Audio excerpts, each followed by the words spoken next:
On that chart, in part 1, I mentioned there was a 25-20-year prophecy. Where does this come from? In Leviticus chapter 26, Moses sets forth the blessings and curses against Israel should they break the covenant. In the chapter, a time prophecy set forth of how long the indignation of God against Israel will take place. 4 times, Moses says it will be for 25-20 years. He symbolizes these 25-20 years by stating 7 times. A time is a year in the Bible is 360 days, so 7 times or years will be 360 multiplied by 7, which equals 25-20 years. And this is one of the prophecies that William Miller was presenting. This is this pioneer foundational truth. I did this presentation at one church, and they thought, you've done away with the 2300-year prophecy. What's this new doctrine you're bringing in? This isn't new doctrine. This is foundational doctrine. This is what the Millerites were teaching. The Millerites understood this time prophecy and portrayed it on the 1843 chart, which Sister White states was directed by the hand of the Lord and should not be altered. As a second biblical witness, the Millerites pointed out the 7 times that passed over Nebuchadnezzar as an illustration of the 25-20 years of Leviticus 26. The 7 times is mentioned 4 times Leviticus 26 and 4 times in the book of Daniel chapter 4. The Millerites did not, however, identify Daniel chapter 5 as a third illustration of this time prophecy, but it is for a many and tekel and upharsin, represent both weights and monies.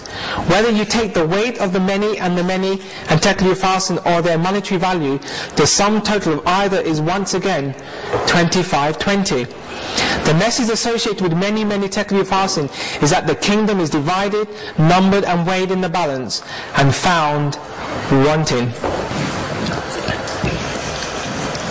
Israel was numbered with time prophecies, divided into the northern and southern kingdoms, as well as literal and spiritual Israel, and they were weighed in the balances of the sanctuary, and therefore they reaped God's indignation for 25-20 years. They were chastised with God's indignation because of the self-exaltation that was also exhibited by Nebuchadnezzar and Belshazzar. The Millerites had 2 minor problems with their calculation of the 25-20. First, Miller did not compute the year 0 correctly, so when he started the 25-20 years in 677 BC, when Judah was carried into captivity, he concluded the prophecy in 1843. It actually ends in 1844. The other problem is that he did not recognize that Israel, the northern kingdom, was carried into captivity before Judah. In 2 Kings chapter 17, we have the record of the northern kingdom being carried away into captivity. This concept was then discovered by Hiram Edson. He believed that William Miller was incorrect with his calculation and that we should start the calculation from the captivity of Israel. In James Ussher's chronology of the Bible, which is the chronology that Sister White almost exclusively referred to, states that the carrying away of the northern kingdom in 2 Kings 17 was the year 723 BC. So Hiram Edson says we should start that date and then add 25-20 years to it. And what do you come up with? This means that the 25-20, which begins for the northern kingdom in 723, ends in 1798. The 25-20 for the southern kingdom began in 677 and ended in 1844. The 25-20 time prophecy ties together both 1798 and 1844. So William Miller and Hiram Edson were both correct. So what's the relevance? So what? Is this just another fascinating fact that numbers add up? I don't think so. I then came across this statement in Early Writings, page 74, and it's a chapter entitled Gathering and Scattering. September 23rd, the Lord showed me that he had stretched out his hand the second time to recover the remnant of his people, and their efforts must be redoubled in this gathering time. So what time are we in? The gathering time. In the scattering, Israel was smitten and torn, but now in the gathering time, God would heal and bind up his people. In the scattering, efforts made to spread the truth had but little effect, accomplished but little or nothing. But in the gathering, when God has set his hand to gather his people, efforts to spread the truth will have their designed effect. All should be united and zealous in the work. I saw that it was wrong for any to refer to the scattering for examples to govern us now in the gathering. For if God should do no more for us now than he did then, Israel would never be gathered. I have seen that the 1843 chart was directed by the hand of the Lord, and that it should not be altered, that the figures were as he wanted them, that his hand was over and hid a mistake in some of the figures, so that none could see it until his hand was removed. Then I saw in relation to the daily that the word sacrifice was supplied by man's wisdom and does not belong to the text, and that the Lord gave the correct view of it to those that gave the judgment hour cry. When union existed before 1844, nearly all were united on the correct view of the daily. But in the confusion since 1844, other views have been embraced, and darkness and confusion have followed. Time has not been a test since 1844, and it will never again be a test. The Lord has shown me that the message of the third angel must go and be proclaimed to the scattered children of the Lord.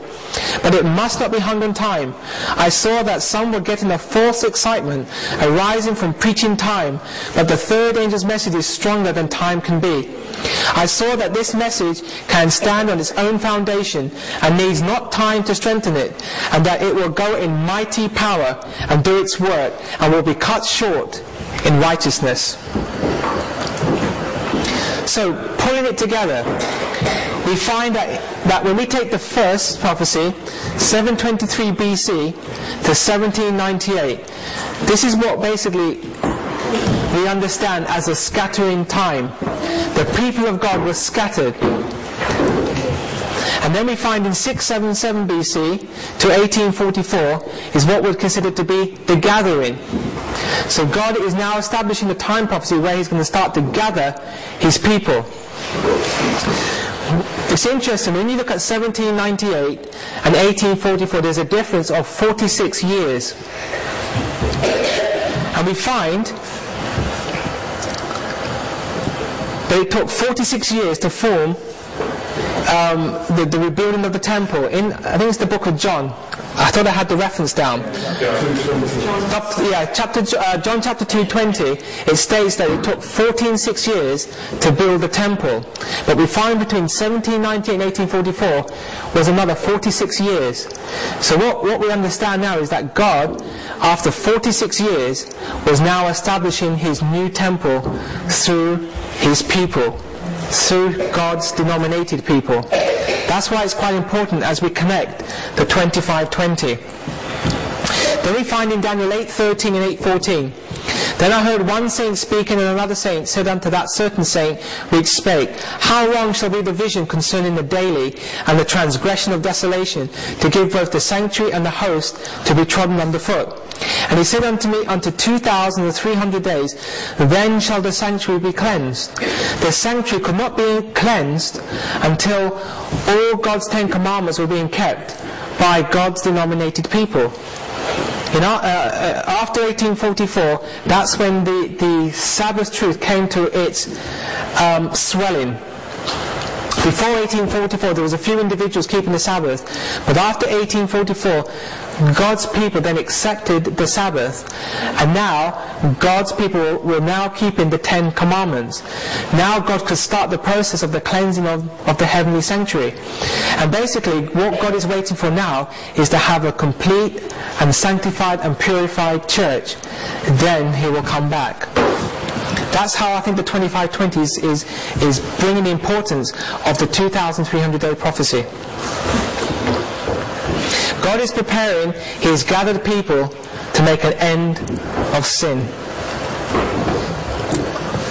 In April 1848, by train, by stagecoach, and by carriage, they came that April, Adventists from many towns and states.